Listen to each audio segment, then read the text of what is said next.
What's going on, people? You already know it is. It's Mr. No Face, No Case, MSK, Mask on Swore. I've got actually a very good video for you today, actually. There's a couple of things that I want to talk about. Yeah, the transfer window is finally closed, and in the last minutes or hour or so of the closing of the window, we signed a new keeper in Sina Le Mans. And yeah, I'm excited because, like I said in my previous videos, we've been dealing with keepers that they just can't kick the ball out. I mean, they've got papers for hands. Do you know what I'm saying?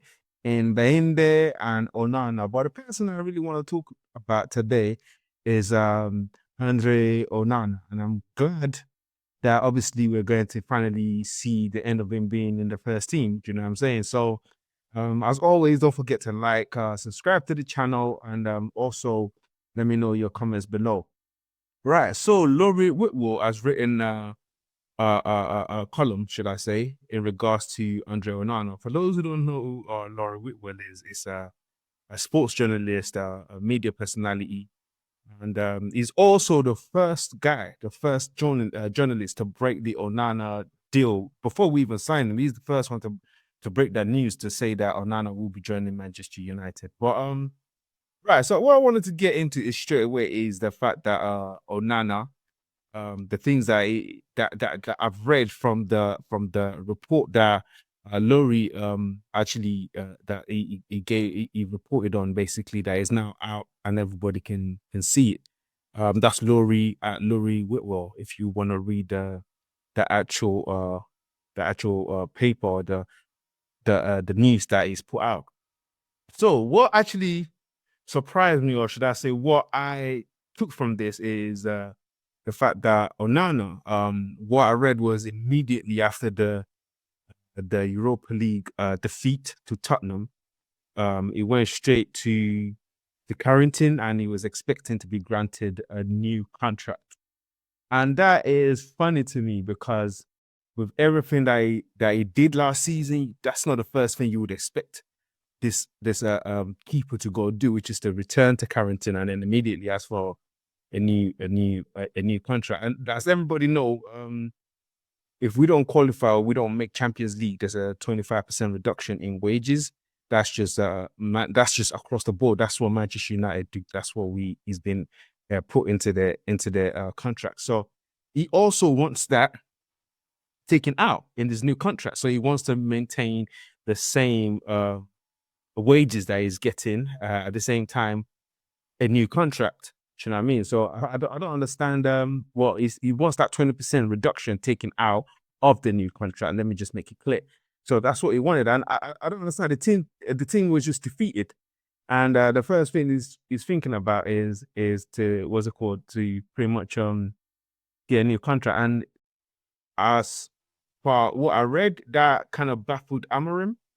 It baffled him in a state, in a way where he wasn't sure what kind of player this is. And as if you know anything about the transfer window that we've had, he's demanded that he wants players that wants to play for Manchester United, not just a player that's coming here for wages, or a player that's coming to just to come and sit around like we've had with the likes of the Rashfords, the Sancho, the Anthony, all of those players there. Do you know what I'm saying? So he wants a player that wants to come and play for Manchester United, and that's the reason why we've been signing the players that we've been signing. But let me go back to Onana. This is the same guy that returned to preseason with a hamstring injury.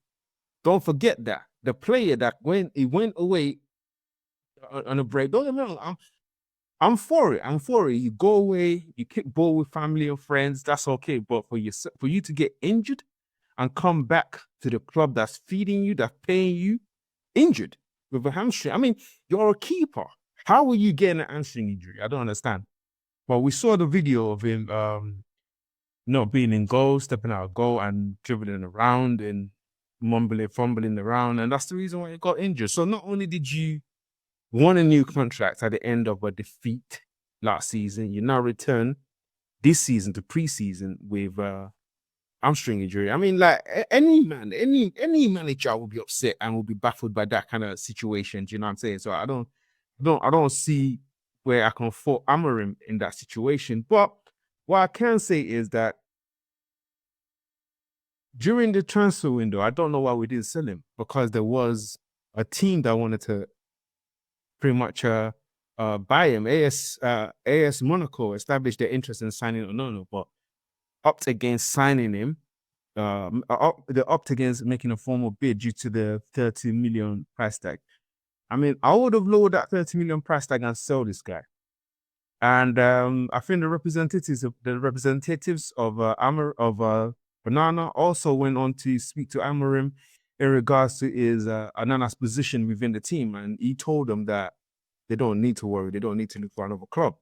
Well, I'm not so sure whether he told them not to worry, but he told them they don't need to bother looking for another club, that they still got. Well, if he's saying that, then that means he's still going to use the player. But again, when we saw the way everything transpired against Grimsby, where he just allowed the balls to go in, didn't really he made one penalty saves, and again couldn't keep most of the balls out.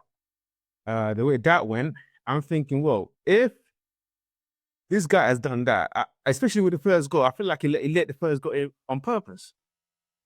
I feel like he let the first goal in on purpose, because that was near post. He should have saved that. He should have saved that.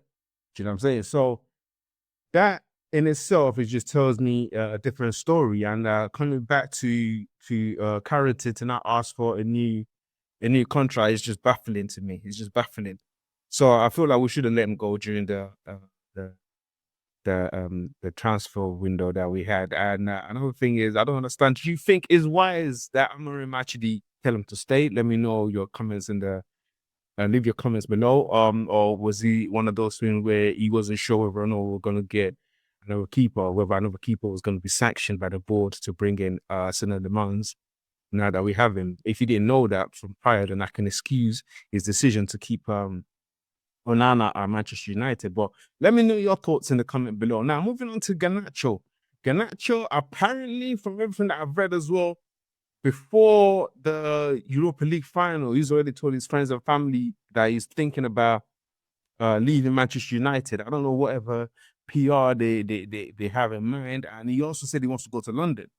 So the only people in London is Chelsea, Arsenal. That's the only team that Tottenham. That's the only two teams that he'll go to. Is either Chelsea or Arsenal. And Arsenal don't want him, so he opted to go to Chelsea.